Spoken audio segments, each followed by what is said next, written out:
Hi friends, this video shows how to install Netflix app in Kids profile. Go to top left corner, select switch accounts. Let me switch to Kids profile Kit 2. And here I am going to install Netflix app. Go to top left corner, select settings. Enter profile password. Select manage apps. Here you can see list of kids apps from Google Play. Go down and here you can see all apps that already installed in this device.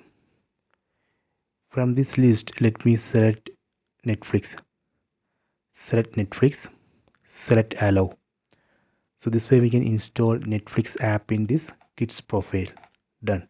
Let me verify. Go to home screen. Here you can see the icon of Netflix app. So this way we can install Netflix app in this kids profile. Please try this. I hope you have enjoyed this video. Please subscribe this channel. Please like and share the video.